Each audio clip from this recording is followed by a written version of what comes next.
പലരും ചോദിക്കുന്ന ഒരു ചോദ്യമുണ്ട്, ഇത് സൺഡേ സ്കൂൾ മനുഷ്യർ കണ്ടുപിടിച്ചാണോ? ബൈബിളിൽ ഈ സൺഡേ സ്കൂൾ എന്നൊരു കൺസെപ്റ്റ് ക്ലിയർ ആയിട്ട് പറയുന്നുണ്ടോ, അല്ലെങ്കിൽ എന്താണ് ബൈബിളിൻ്റെ ഒരു ഭാഷ്യം? അതൊരു വളരെ പ്രസക്തമായ ചോദ്യമാണ്. ടെക്നിക്കലി നോ എന്നാണ് ഉത്തരം പറയാൻ പറ്റുന്നത്. സൺഡേ സ്കൂൾ എന്ന പദം നോ എന്നാണ് പറയാൻ കഴിയുന്നത്. ഞാൻ പണ്ടൊരു സ്റ്റേറ്റ്മെന്റ്, ജോനാഥൻ എഡ്വേർഡ്സിന്റെ ഒരു സ്റ്റേറ്റ്മെന്റ് വായിച്ചത് ഓർമ്മയുണ്ട്.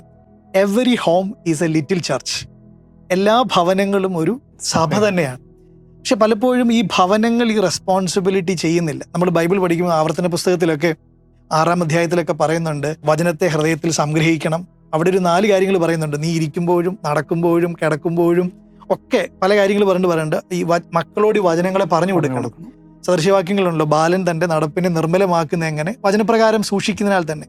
ന്യൂ ടെസ്റ്റ്മെന്റ് നോക്കുമ്പോൾ തന്നെ നമുക്കറിയാം, തിമോത്തിയോസിനോട് പറയുന്നുണ്ട്, നീ ആരോടൊക്കെയാ പഠിച്ചതെന്നുള്ളത് നീ ഓർക്കണം, നീ ഇന്നവരോട് പഠിച്ചു എന്ന് ഓർക്കണം. അവൻ്റെ മദറിൻ്റെ, ഗ്രാൻഡ് മദറിൻ്റെ, യങ് ഏജിലുള്ള മെൻറ്റേഴ്സിൻ്റെ ഒക്കെ കോൺട്രിബ്യൂഷൻസ് അവൻ്റെ ലൈഫിലുണ്ടാവും. സോ ടെക്നിക്കലി ബൈബിളിലില്ല, ബട്ട് അതിൻ്റെ ചരിത്രം നമുക്കറിയാം. റോബർട്ട് ഡ്രൈക്സ് ഇൻഡസ്ട്രിയൽ റെവല്യൂഷൻ്റെ സമയത്ത് ഇംഗ്ലണ്ടിൽ അദ്ദേഹത്തിന് ബേർഡൻ തോന്നി. കാര്യം ഒത്തിരി പിള്ളേർ ഫാക്ടറികളൊക്കെ പണിയെടുക്കുന്നുണ്ട്. അപ്പോൾ ഇവരിൽ അദ്ദേഹം കണ്ട പ്രധാനപ്പെട്ട കാര്യം, ഇവർക്ക് ആർക്കും ഡിസിപ്ലിൻ ഇല്ല, മോറൽ ലൈഫ് ഭയങ്കര താറുമാറായ അവസ്ഥ. പക്ഷേ സൺഡേ ഇവർക്കെല്ലാം ഫ്രീയാണ്. അപ്പോൾ ഇവരെ ഒന്ന് ഡിസിപ്ലിൻ പഠിപ്പിക്കുക, എഡ്യൂക്കേഷൻ കൊടുക്കുക.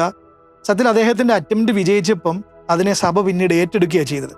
ഞാൻ ഇങ്ങനെ ഒരു സെൻറ്റൻസ് പണ്ട് വായിച്ചിട്ടുണ്ട്.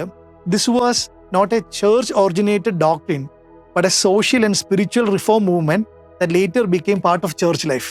സഭയുടെ ഒരു വിപ്ലവകരമായ രീതിയിൽ സഭയെ സഹായിച്ച ഒരു മൂവ്മെന്റ് തന്നെയാണ് സൺഡേ സ്കൂൾ.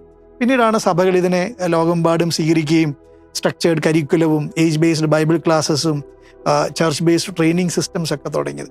അപ്പം സത്യത്തിൽ സഭ ഈ കാലത്തിൻ്റെ കുത്തൊഴുക്കിൽ തിരിച്ചറിഞ്ഞ് സഭയുടെ കൂടെ കൂടിയ ഒരു വണ്ടർഫുൾ സിസ്റ്റമാണ് സൺഡേ സ്കൂൾ എന്ന് വേണമെങ്കിൽ നമുക്ക് പറയാൻ കഴിയും.